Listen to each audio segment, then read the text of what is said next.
एक समय श्री रंगनाथ मंदिर के महंत, जो कि प्रभु के बहुत प्रिय भक्त थे, अपने कुछ शिष्यों को साथ लेकर दक्षिण में तीर्थ दर्शन करते हुए एक नगर में पहुँचे। संध्या का समय था। मार्ग में बहुत ही रमणीय उपवन देख महंत जी का मन हुआ यहीं कुछ देर विश्राम कर भोजन प्रसादी बनाकर हरिनाम संकीर्तन किया जाए। संयोग से वह स्थान एक वैश्या का था। वैश्या वहीं पास के भवन में रहती थी। महंत जी और उनके शिष्यों को इस बात का पता नहीं था कि जिस जगह पर वह रुके हैं, विश्राम व भोजन प्रसादी कर रहे हैं, वो स्थान एक वैश्या का है। वैश्या भी दूर से अपने भवन से हरि भक्तों की क्रियाओं का आनंद ले रही थी। द्वार पर बहुत सुंदर सुंदर श्वेत वस्त्र धारण किए हुए अपने साथ अपने ठाकुर जी को भी लाए आज मानो संत के प्रभाव मात्र से पाप आसक्त उस वैश्या के हृदय में भी प्रभु का प्रेम प्रस्फुटित हो रहा हो। स्वयं को बड़भागी जान उसने संतों को विघ्न ना हो ये जानकर तथा अपने बारे में कुछ ना बताकर दूर से ही अपने भवन से ठाकुर जी के दर्शनों का आनंद लेती रही। जब सभी संतों का भोजन प्रसाद व संकीर्तन समाप्त हुआ तो अंत में वह वैश्या एक थाली में बहुत सारी स्वर्ण मुद्राएं लेकर महंत जी के समक्ष प्रस्तुत हुई और महंत जी को प्रणाम किया। मैं बताया कि ये स्थान मेरा ही है, मैं यहाँ की मालकिन हूँ। महंत जी को बड़ी प्रसन्नता हुई ये जानकर और आभार व्यक्त करते हुए उन्होंने भी कहा कि यह बहुत ही रमणीय स्थान है, हमारे ठाकुर जी को बड़ा पसंद आया है यह स्थान। संकीर्तन में भी बड़ा मन लगा। उस वैश्या ने तो स्वर्ण से भरा हुआ थाल महंत जी की सेवा में प्रस्तुत किया। सच्चे संतों का स्वभाव होता है कि वो बिना जाने किसी भी अयोग्य व्यक्ति का धन या सेवा नहीं लेते हैं और शास्त्र भी अनुमति नहीं देता है।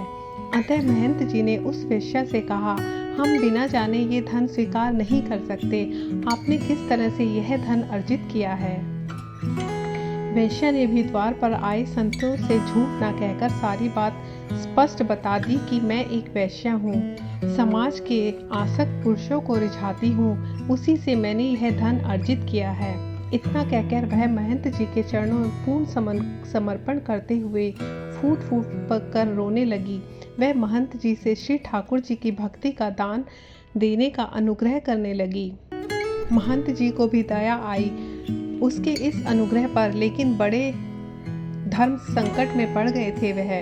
यदि वैश्य का धन स्वीकार किया तो धर्म की हानि होती और यदि शरण में आए हुए को स्वीकार नहीं किया, मार्ग नहीं दिखाया तो भी संतों के धर्म की हानि होती।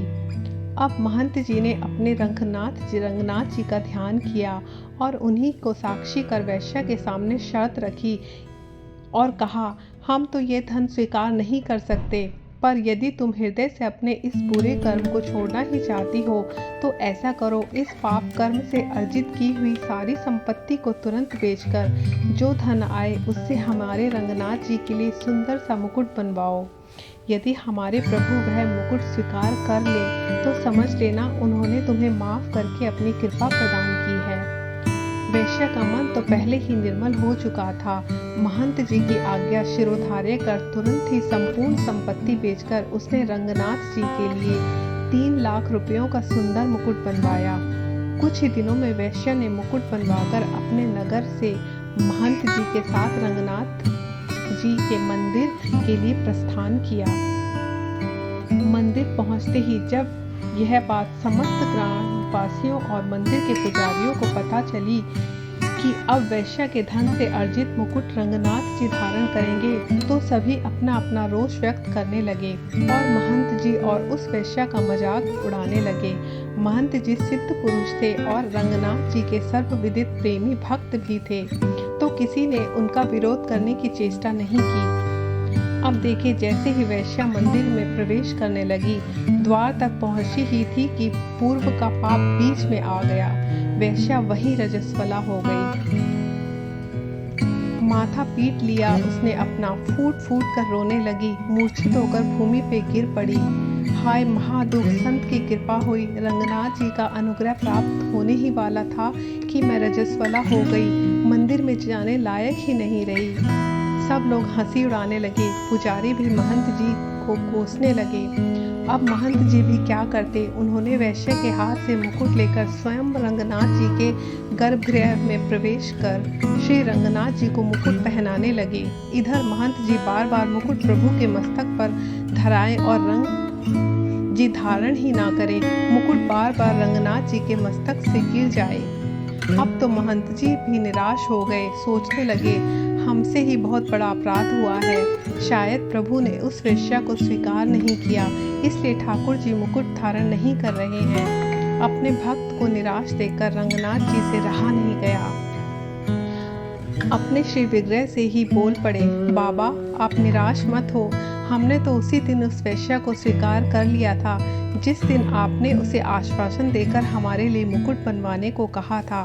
महंत जी ने बोला, प्रभु जब स्वीकार कर ही लिया है तो फिर उस बेचारी का लाया हुआ मुकुट धारण क्यों नहीं कर रहे हैं। रंगनाथ जी बोले, मुकुट तो हम उसी वैश्य के हाथ से धारण करेंगे, इतने प्रेम से लाई है तो पहनेंगे भी उसी के हाथ से। उसे तो तू बाहर ही छोड़कर आ गया और खुद मुकुट पहना रहा है मुझको। महंत जी ने कहा, प्रभु वो तो रजस्वला हो गई है, वो मंदिर में प्रवेश नहीं कर सकती। अब तो रंगनाथ जी ने जिद ठान ली। इसी समय लाओ हारी ने प्रभु की ये आज्ञा सुन दांतों तले उंगलियां दबा ली। सब विस्मित से हो गए। संपूर्ण मंदिर में हाहाकार मच गया। जिसने सुना वो अचंभित हो गया। रंगनाथ जी की आज्ञा को शिरोधार्य कर सैकड़ों लोगों की उपस्थिति में उस वेश्या को सम्मान पूर्वक मंदिर में प्रवेश कराया गया। अपने हाथों से वेश्या रंगनाथ जी को मुकुट धारण कराने लगी। नैनों से अविरल अश्रु की धाराएं बह रही थी। कितनी भी अद्भुत दशा हुई होगी, जरा सोचो। रंगनाथ जी भक्तों की इसी दशा का तो आनंद ले रहे थे। रंगनाथ जी का शिव विग्रह बहुत बड़ा होने के कारण ऊपर चढ़कर मुकुट पहनाना पड़ता है। भक्त के अश्रु से प्रभु के संपूर्ण मुखारविंद का मानो अभिषेक हो गया। वैश्या के मुख से शब्द नहीं निकल रहे थे, नयन अविरल अश्रु बहा रहे थे। आज रंगनाथ जी ने उस प्रेम स्वरूप भेंट स्वीकार करने हेतु अपना मस्तक नीचे झुका दिया और मुकुट धारण कर उस वेश्या को वो पद प्रदान किया जिसके लिए बड़े बड़े देवता संत महात्मा हजारों वर्ष तप अनुष्ठान करते हैं, पर उन महाप्रभु का अनुग्रह प्राप्त करने में असमर्थ रहते हैं। कोटि कोटि वंदन है ऐसे संत को जो उस अनधिकारी वेश्या पर अनुग्रह कर श्री गोविंद के चरणों का अनुराग करवाया। वास्तव में प्रभु का ही शाश्वत सत्य स्वरूप है। सिर्फ और सिर्फ प्रेम से ही वे रिश्ते हैं। लाख जतन कर लो, हजारों नियम कायदे बना लो, परंतु यदि भावपूर्ण भक्ति नहीं है तो सब व्यर्थ है।